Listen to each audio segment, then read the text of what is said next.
A gente vai começar a semana com muito astral, com muita coisa boa preparada para você. Fica comigo até 2h30 da tarde, viu? Agora, como hoje é segunda-feira, toda segunda-feira a gente tem o quadro de Amor Exigente, né, que a gente conversa sobre dependência química. Amor Exigente, para quem não conhece, é uma instituição sem fins lucrativos que trabalha com grupos de auto e mútua ajuda. Um programa que está espalhado por todo o Brasil, alguns lugares da América Latina, tem Israel também. Qualquer pessoa que participa sem custo algum. Então eu te convido para participar. Ah, Cláudia, eu não tenho problema com dependência química, nem ninguém da minha família tem. Você busca qualidade de vida? Então vá para o Amor Exigente, porque é um grupo de qualidade de vida. A gente aprende a lidar melhor com as nossas emoções, tá? E olha, hoje, especialmente hoje, porque é dia 18 de fevereiro, a gente vai falar sobre um tema importantíssimo. Hoje é Dia Nacional de Combate ao Alcoolismo. E a gente vai falar sobre políticas públicas, o que a gente pode fazer, como é que a gente pode prevenir o alcoolismo para ajudar a acabar com ele. Eu recebo o presidente da FEAI, Miguel Tortorelli, e o promotor de justiça, Guilherme Franco, que é especialista em dependência química, membro da ABAD, que é a Associação Brasileira de Estudos sobre Álcool e Drogas. Sejam bem-vindos, Miguel, Guilherme. Uma alegria estar aqui com vocês, viu? Muito obrigada. Prazer, Cláudia. Obrigada pela visita. Vamos sentar aqui. Você de casa, minha amiga, meu amigo, ó, meu celular está aqui, manda o WhatsApp pro programa, porque a gente também quer te ouvir, quer a sua participação. Ainda mais porque a gente vai falar de políticas públicas e a gente às vezes acha assim, a política pública é só para os caras que estão lá. Não, é para todos nós, a gente também tem que agir. Então manda também a sua participação, a sua dúvida no 11 9 50 45 18 40. E é importante, né, Cláudia, nesse dia, ter conhecimento do que o alcoolismo faz, né, que ele dissolve famílias. E com um especialista, o nosso grande amigo Eu estou Guilherme super contente. Franco. Muito obrigada pela sua presença, Guilherme. Vamos falar então de alcoolismo, né? Que não começa de uma hora para outra. Você agora lembrou, e muito bem, a passagem de um profeta deprimido. Então, se um servo de Deus conectado com o alto chega à depressão, imagine nós aqui, vamos assim dizer, nós, nessa sociedade tão conturbada, tão desconectada. O alcoolismo é uma doença, com CID e tudo. Assim como nós temos depressão, que está lá no CID, nós temos também os transtornos em decorrência do uso de substância psicoativa, seja qual for essa substância, seja pelo tabaco, pela cannabis, pela cocaína e pelo álcool. E como o álcool é a droga, e eu tenho que ser bem claro quanto a isso, é uma droga, ela é aceita socialmente, mas ela é a droga de maior prevalência. Por conta disso, nós temos, evidentemente, males muito maiores. Por uma questão que nós dizemos que é por uma questão epidemiológica. Me permita fazer uma analogia bem singela. Dengue, mosquito da dengue. Se nós tivermos mais focos de dengue, nós teremos maior prevalência de casos de dengue. Se nós tivermos uma aceitação cultural, uma aceitação mercadológica turbinada por uma grande indústria, no sentido de que a bebida alcoólica, apesar de ser uma substância proibidíssima para menores, proibida para aqueles que têm a doença do alcoolismo e as comorbidades. Então, a dimensão que nós temos que ter é uma dimensão de saúde pública para uma vida melhor. Nossa, muito bem lembrado. E aí você tocou num assunto que eu me lembro, faço já uma relação com os comerciais, né? A gente vê propaganda, né? E tem como se fosse algo muito normal, natural. Como assim? Não ter propaganda de cerveja, por exemplo. Aqui a gente não tem. Mas a gente vê isso na televisão, né? Propaganda uma doença. A minha honra em estar aqui, a minha gratidão é imensa, porque nós podemos alcançar muitas famílias hoje. O seu programa é um programa de qualidade, você falou dos meninos, então dá para sentir aqui uma equipe muito bem azeitada. Nós sabemos, né, que há a presença silenciosa do Espírito Santo, isso faz com que isso seja mais prazeroso. E nós estamos aqui falando de uma doença, mas nós não nos esquecemos que temos prazer na vida.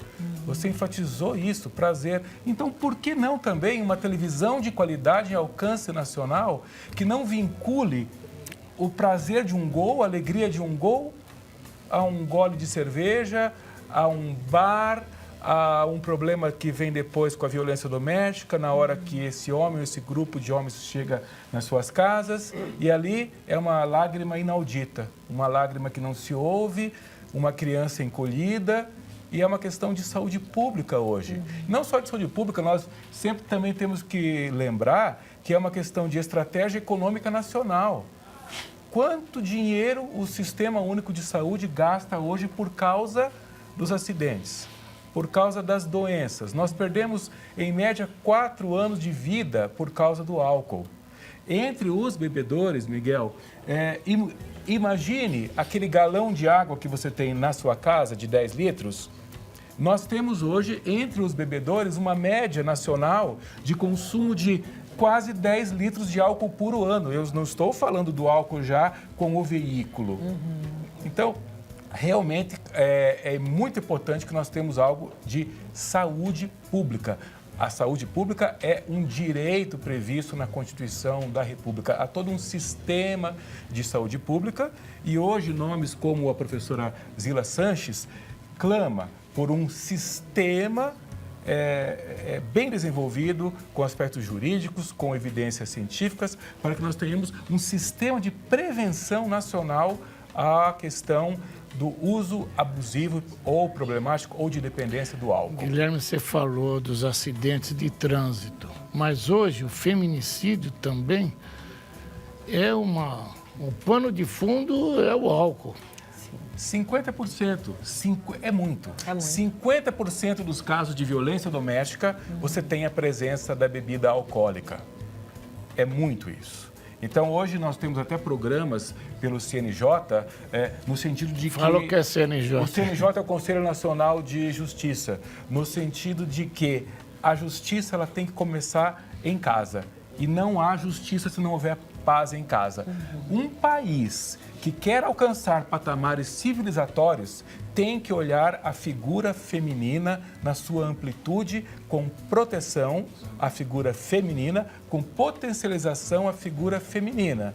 Que país que nós teremos com 50% dos casos de violência doméstica turbinados, alavancados pelo álcool? Vou deixar bem claro, não é o álcool que causa a violência doméstica. A violência doméstica decorre de comportamento machista, atávico, de insegurança masculina que tem que ser tratada. A insegurança do homem, para que isso não seja transgeracional. Falo por mim, falo enquanto homem. É uma reflexão diária, já fiz hoje com a minha esposa em casa. Agora, o álcool é um gatilho, o álcool turbina. Não só a questão de acidente de trânsito, porque o álcool, nós temos uma maior visibilidade com o acidente de trânsito, com a violência do nosso dia a dia.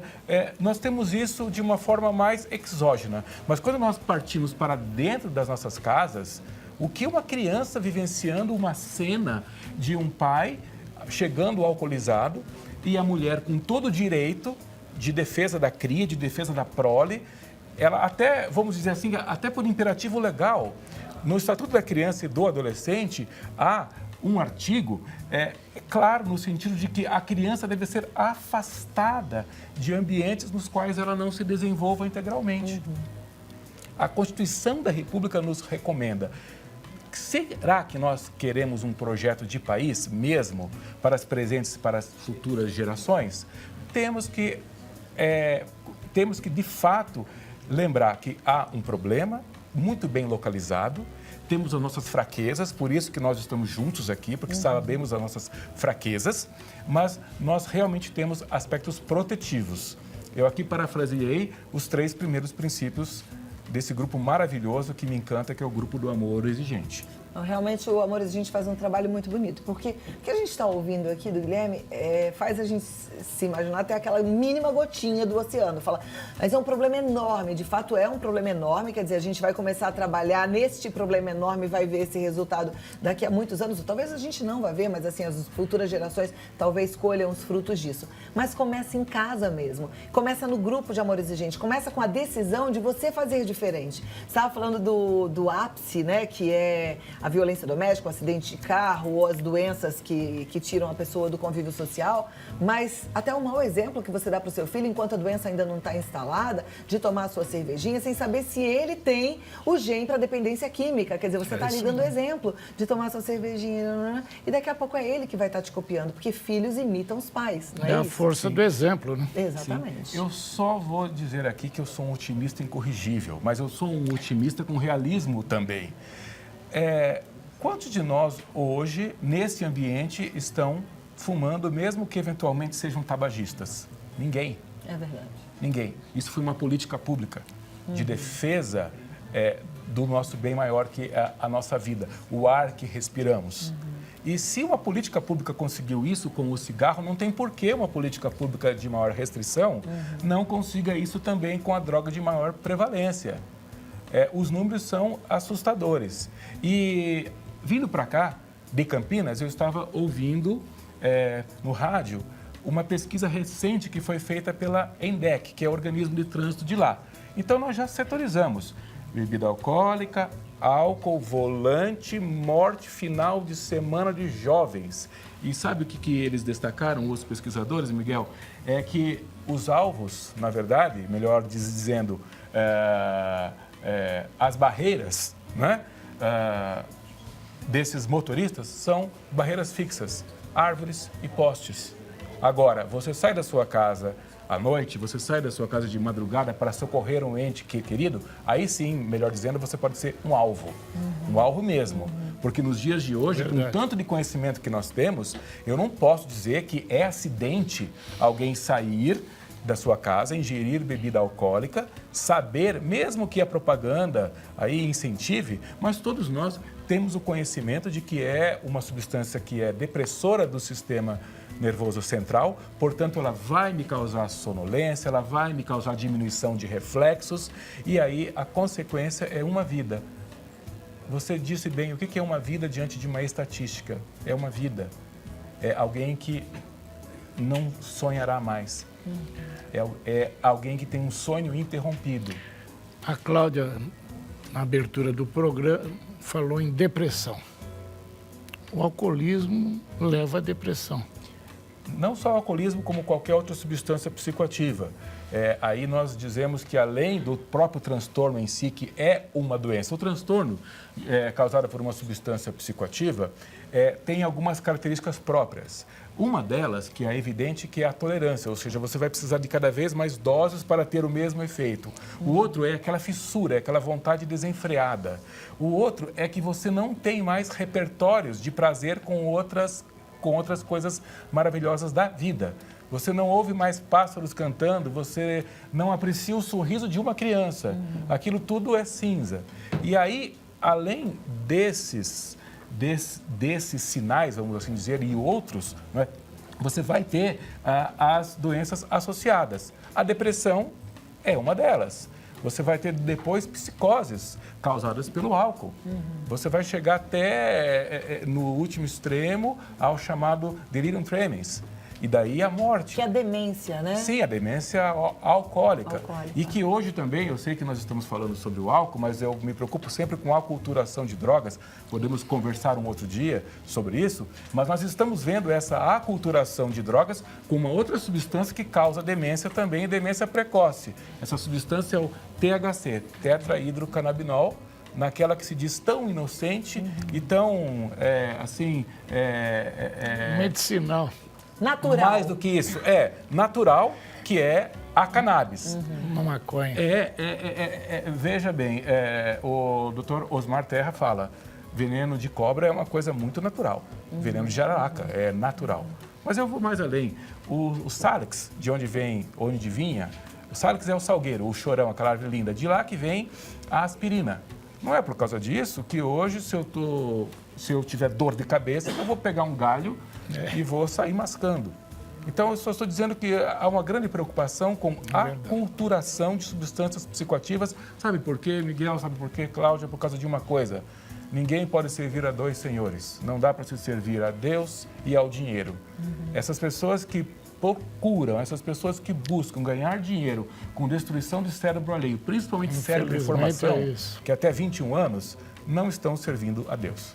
Bom, aí é assim, né? O nosso papel em casa, na sociedade, você que é professora. Eu sei que tem muita gente que está assistindo na hora do almoço, vai voltar para suas atividades e a gente faz a diferença mesmo. E a gente tem que ser uma voz que precisa ser ouvida. Essa geração está sendo enganada por uma indústria gananciosa, como bem disse o Guilherme. Eles estão interessados em ganhar dinheiro e deixar você com problemas irreversíveis. Acorda, isso é para a gente divulgar, compartilhar aí com os nossos filhos, sobrinhos, netos, que eles precisam acordar para essa realidade. Tem ninguém bonzinho nesse meio, né?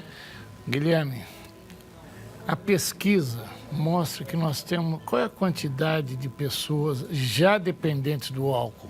Algumas falam nas estatísticas mais assim modestas, em torno de 10 milhões, 14 milhões de dependentes químicos. E são geralmente pesquisados adolescentes a partir de 14, 15 anos e até a idade adulta. Então, é dramático que você hoje já tem adolescentes dependentes do álcool. E você tem até crianças que são dependentes do álcool. Esse alerta foi dado pela professora Zila Sanches, agora sábado.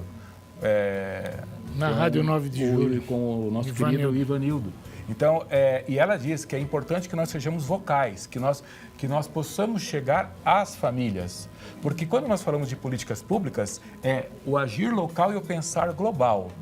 Para retirarmos a propaganda da cerveja, como já fizemos com o cigarro, dos meios de comunicação, nós precisamos da ação da nossa classe política e sempre, como todo o poder emana do povo, que nós possamos ser vocais para a nossa classe política partidária. Então, é dever da classe política atentar para este problema de saúde pública e de violência que hoje é de norte a sul do país, da minha querida Iguape, lá do sul, até a Iguape do Ceará.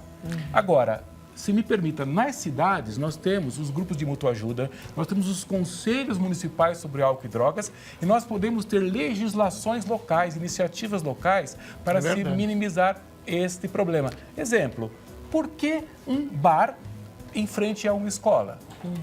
Por que um bar funcionando 24 horas por dia em frente a uma faculdade, como diz o Dr. Ronaldo Laranjeira? Nós temos faculdades, são ilhas cercadas de bares por todos os lados. Mas você sabe que existe legislação que proíbe isso. Sim. O que falta realmente é fiscalização. Por que o tabaco deu certo?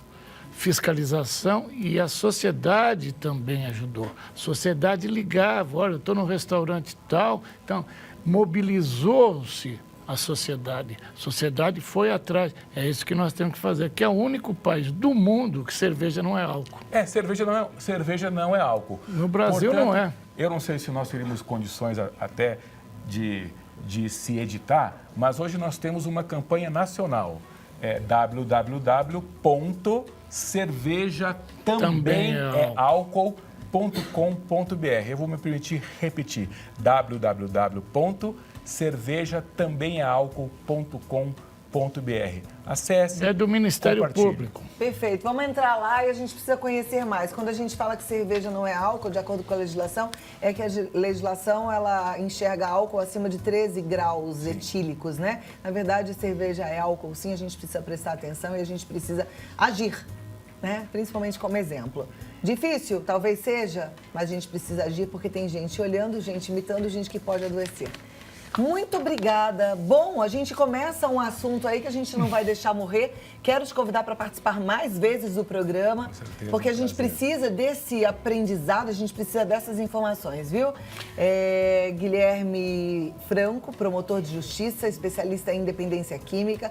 Vá conhecer um pouco mais sobre o trabalho dele, porque tem gente séria fazendo a diferença. Miguel... Cláudia, só dar umas informações. Nós estamos com um problema lá na FIAE com o telefone. Então, quem quiser ligar é 19 984 49 80 44. 19 984 49 8044. Estou trazendo um abraço da Bena. Ah, obrigada. A Bena é maravilhosa. Então, te mandou um grande abraço. E eu mando um para o marido dela, para o Arnaldo, um grande feitiço, um grande amigo. Fala do nosso congresso, que você estará presente. Vamos lá, Rio de Janeiro, em agosto, olha que maravilha. Entre no site da FIAE, né?